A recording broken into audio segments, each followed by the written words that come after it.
सब बोलते तो रहते हैं कि भगवान हर जगह है, लेकिन क्या हम इस बात पर खुद विश्वास करते हैं? तो चलिए सुनते हैं ऐसी ही एक कहानी। एक बार एक गांव में एक पंडित जी रहते थे। वो भगवान पर बहुत विश्वास करते थे। वो विश्वास ऐसा करते थे कि उनकी ज़ुबान पर हर वक्त रहता था कि भगवान कण कण में है, कण कण में नारायण, कण कण में नारायण। एक बार पंडित जी मंदिर से पूजा करके घर जा रहे थे कि रास्ते में एक हाथी आ रहा था। वो हाथी पागल था और उस पर एक महावत बैठा हुआ था। पंडित जी अपनी धुन में बोलते हुए जा रहे थे, कण कण में नारायण है।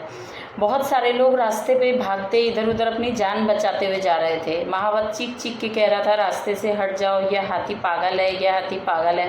पंडित जी हटने का नाम ही नहीं ले रहे थे। तो महावत ने खुद चिल्लाकर कहा, पंडित जी सामने से हट जाइए, यह हाथी पागल हो चुका है, यह आपको अपने पैरों के नीचे कुचल देगा, आप मारे जाओगे, आगे से हट जाइए।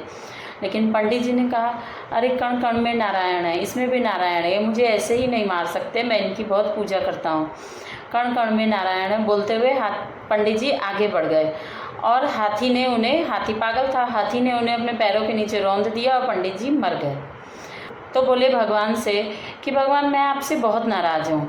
तो भगवान ने कहा, क्यों भाई तुम नाराज़ क्यों? मैंने मरने के बाद तुम्हें दर्शन दिए, तभी भी तुम मेरे से नाराज़ हो? तो हाँ, मैं आपसे नाराज़ हूँ कि मैं आप पर इतना विश्वास करता था, सबको बोलता था कण कण में नारायण है, कण कण में नारायण है, कण कण में, फिर भी आपने मेरी मौत इतनी भयावह की कि एक हाथी के नीचे मुझे कुचलवा दिया।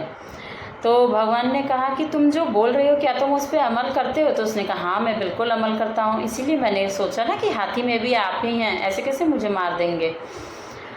तो भगवान ने कहा कि हाथी में तुम्हें मैं दिख गया, लेकिन जो महावत था उसमें भी मैं ही था ना।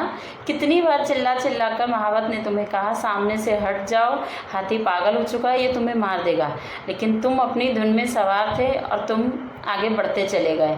तुम लोग बहुत अजीब होते हो कि मानते तो हो कि कण कण में नारायण है, लेकिन इस बात पर विश्वास परिस्थिति के अनुसार करते हो, कभी करते हो कभी नहीं करते। इस कहानी से हमें ये सीख मिलती है कि भगवान पर विश्वास सिर्फ हमें अपने शब्दों से नहीं, अपने मन से और अपने कर्मों में भी दिखाना चाहिए।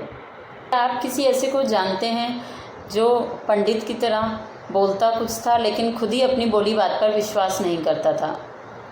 अगर जानते हैं तो कमेंट में ज़रूर बताइए।